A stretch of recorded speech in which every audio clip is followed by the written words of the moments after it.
श्री स्वामी समर्थ. जय जय स्वामी समर्थ. तुम्हा सर्वांचं पुन्हा एकदा अगदी मनापासून आपल्या या नवीन व्हिडिओमध्ये मी स्वागत करते. तर आज आहे पौष महिन्यातील आणि नवीन वर्षातील पहिलीच संकष्टी चतुर्थी. संकष्टी चतुर्थी ही गणपती बाप्पांना समर्पित आहे. आपल्या आयुष्यातील संकट विघ्न दूर व्हावेत, आपल्या घराची पतीची मुलाबाळांची भरभरून प्रगती व्हावी यासाठी आपण संकष्टी चतुर्थीचं व्रत करत असतो. गणपती बाप्पा ही विघ्न दूर करणारी विघ्नहर्ता देवता आहे आणि जी व्यक्ती संकष्टी चतुर्थीचं व्रत हे अगदी मनोभावे करते तर त्या व्यक्तीच्या आयुष्यातील सर्व विघ्न संकट गणपती बाप्पा ही नक्की दूर करत असतात. प्रत्येक स्त्री ही आपल्याला अपत्यप्राप्ती व्हावी यासाठी आणि आपल्या मुलांच्या दीर्घायुष्यासाठी संकष्टी चतुर्थीचं व्रत करत असते. प्रत्येक आई आपल्या मुलांच्या प्रगतीसाठी दिवसभर संकष्टी चतुर्थीचा उपवास करत असते. संकष्टी चतुर्थीचा उपवास हा दिवसभर केला जातो आणि संध्याकाळी चंद्रदर्शन घेऊन चंद्रदेवांची पूजा करून हा उपवास सोडला जातो. तरच या व्रताचे पूर्ण फळ आपल्याला मिळत असते.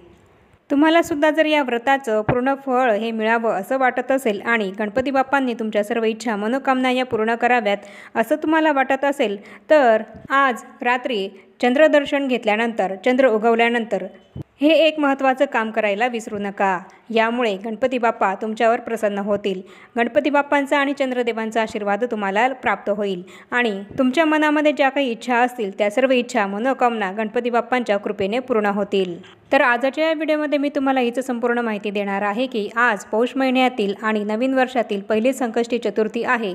तर आज आपल्याला चंद्र उगवल्यानंतर कोणतं महत्त्वपूर्ण काम हे करायचं आहे की जेणेकरून गणपती बाप्पांचा आशीर्वाद हा आपल्याला मिळेल आणि आपल्या जीवनातली सर्व समस्या संकट अडचणी दुःख दारिद्र्य दूर होऊन आपल्या इच्छा मनोकामना या पूर्ण होतील. याबद्दलच संपूर्ण माहिती मी तुम्हाला आपल्या आजच्या या व्हिडिओमध्ये देणार आहे. तर चंद्र उगवल्यावर कोणतं महत्त्वपूर्ण काम आपल्याला करायचं आहे याबद्दलच संपूर्ण माहिती जाणून घेण्यासाठी तुम्ही हा व्हिडिओ कुठेही स्किप न करता शेवटपर्यंत नक्की बघा आणि तुम्ही सुद्धा चंद्र उगवल्यानंतर हे एक महत्त्वपूर्ण काम नक्की करा म्हणजे तुम्हाला सुद्धा गणपती बाप्पांचा आशीर्वाद मिळेल. प्रत्येक महिन्यामध्ये संकष्टी चतुर्थी येत असते आणि प्रत्येक महिन्यामध्ये येणाऱ्या संकष्टी चतुर्थीचं व्रत आपण सर्वजण करत असतो. जो तो आपापल्या परीने गणपती बाप्पांना प्रसन्न करून घेत असतो. प्रत्येक महिन्यामध्ये येणाऱ्या संकष्टी चतुर्थीचं महत्त्व हे विशेष आणि खास असतं. पौष महिन्यामध्ये येणारी संकष्टी चतुर्थी ही तिळकुट संकष्टी चतुर्थी म्हणून ओळखली जाते.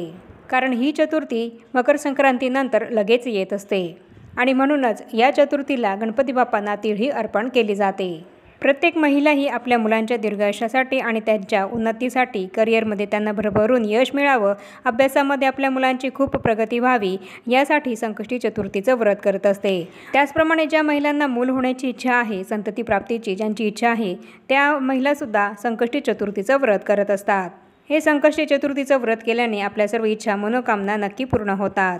जर तुमची खूप दिवसांपासून एखादी इच्छा ही पूर्ण होत नसेल, खूप मेहनत घेऊन कष्ट करूनसुद्धा तुमचं कुठलंही काम हे पूर्ण होत नसेल, हवी तशी अर्थप्राप्ती होत नसेल, आलेला पैसा हा घरामध्ये टिकत नसेल, मुलांसंबंधित काही कोणता प्रश्न हा तुमचा असेल, मुलाबाळांसंबंधित काही इच्छाही तुमची असेल किंवा नोकरी संबंधित तुमची कुठली इच्छा असेल किंवा नोकरीमध्ये प्रमोशन मिळावं असं तुम्हाला वाटत असेल आणि जर तुमचा एखादा व्यवसाय असेल त्या व्यवसायामध्ये तुमची प्रगती व्हावी असं जर तुम्हाला वाटत असेल किंवा मग तुम्हाला अपत्यप्राप्ती व्हावी असं तुम्हाला वाटत असेल तर यासाठी तुम्हाला आज चंद्र उगवल्यानंतर हे एक महत्त्वपूर्ण काम करायचं आहे. चंद्रदेवांचं दर्शन झाल्यानंतर ही एक गोष्ट तुम्हाला करायची आहे.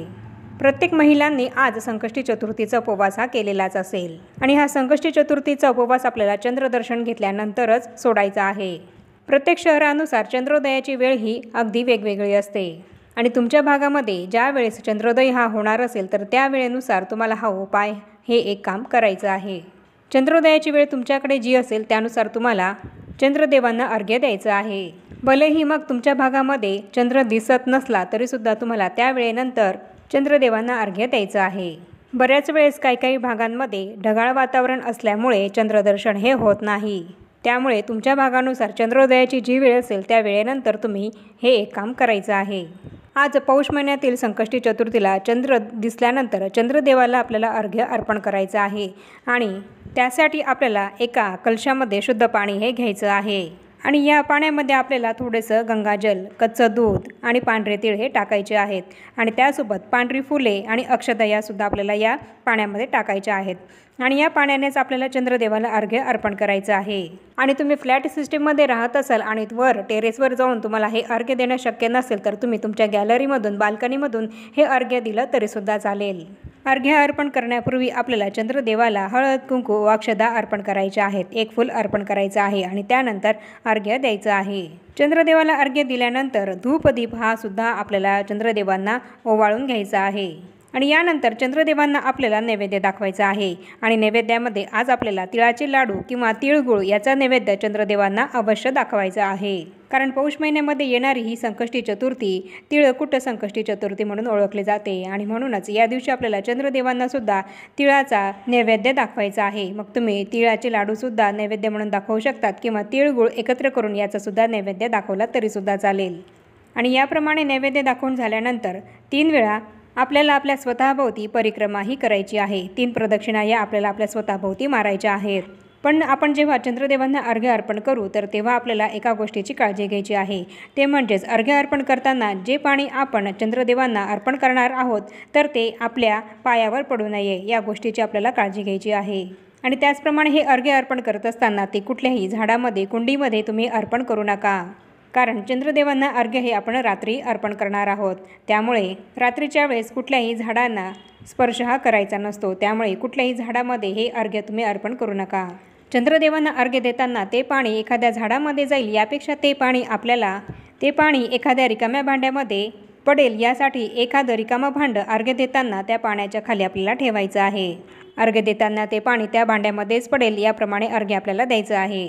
आणि चंद्रदेवांना अर्घ्य अर्पण करताना आपल्याला ओम श्रीम श्रीम चंद्रमसे नमः या मंत्राचा जप करायचा आहे। तर या पद्धतीने चंद्रदेवांना आज आपल्याला संकष्टी चतुर्थीला अर्घ्य हे द्यायचं आहे। आणि हे अर्घ्य दिल्यानंतर तुमच्या मनामध्ये कुठलीही इच्छा असेल तर ती इच्छा पूर्ण होण्यासाठी तुम्हाला चंद्रदेवांना हात जोडून प्रार्थना विनंती करायची आहे आणि त्यानंतरच आपला उपवास हा आपल्याला सोडायचा आहे। आणि यासोबतच आपण जेव्हा संध्याकाळी आपल्या देवघरामध्ये दिवा हा लावत असतो तर तेव्हा गणपती बाप्पांची सुद्धा आपल्याला पूजा करून घ्यायची आहे आणि त्यानंतर भीमसेनी कापूर हा आपल्याला घ्यायचा आहे। भीमसेनी कापराच्या 2 वड्या आपल्याला घ्यायच्या आहेत आणि त्यावर थोडेसे पांढरे तीळ आणि 2 फूल असलेल्या लवंगा या टाकायच्या आहेत आणि तो कापूर आपल्याला प्रज्वलित करायचा आहे। आणि तसंच गणपती बाप्पांना आज आपल्याला 21 किंवा 11 दुर्वा यासुद्धा जरूर अर्पण करायच्या आहेत। गणपती बाप्पासमोर हा कापूर जळत असताना आपल्याला ओम गंगणपतये नमः या मंत्राचा जप करायचा आहे। जोवर हा कापूर जळत आहे तोवर या मंत्राचा आपल्याला जप करायचा आहे। आणि त्यानंतर आपल्या मनामध्ये जी काही इच्छा आहे तर ती इच्छा गणपती बाप्पांना पूर्ण करण्यासाठी हात जोडून मनोभावे विनंती करायची आहे। यामुळे गणपती बाप्पा तुमची इच्छा ही लवकरात लवकर नक्कीच पूर्ण करतील। संकष्टी चतुर्थीला गणपती बाप्पांच्या पूजेसोबत चंद्रदेवांना अर्घ्य देण्याला खूप महत्त्व आहे। त्यामुळे आज चंद्र उगवल्यानंतर तुम्ही हे एक महत्त्वपूर्ण काम नक्की करा, चंद्रदेवांना अर्घ्य द्या। संकष्टी चतुर्थीला चंद्रदेवांना अर्घ्य दिल्यामुळे गणपती बाप्पांची कृपा आपल्यावर होते। गणपती बाप्पा आपल्यावर खूप प्रसन्न होतात आणि त्यांच्या कृपेने गणपती बाप्पा प्रसन्न झाल्याने आपल्या सर्व इच्छा मनोकामना नक्कीच पूर्ण होत असतात। आपल्या आयुष्यातील सर्व संकट विघ्न दूर होतात, आपलं दारिद्र्यसुद्धा दूर होतं। आपली कुठलीही कठीण इच्छा असेल तर तीसुद्धा यामुळे नक्की पूर्ण होते। फक्त हा उपाय, हे काम आपण पूर्ण श्रद्धेने आणि भक्तिभावाने करायचं आहे आणि विश्वासानं करायचं आहे। तर याप्रमाणे आजच्या या व्हिडिओमध्ये मी तुम्हाला संपूर्ण माहिती दिलेली आहे की आज संकष्टी चतुर्थीला चंद्र उगवल्यानंतर कोणतं महत्त्वपूर्ण काम आपल्याला करायचं आहे, याबद्दल संपूर्ण माहिती मी तुम्हाला या व्हिडिओमध्ये दिली आहे।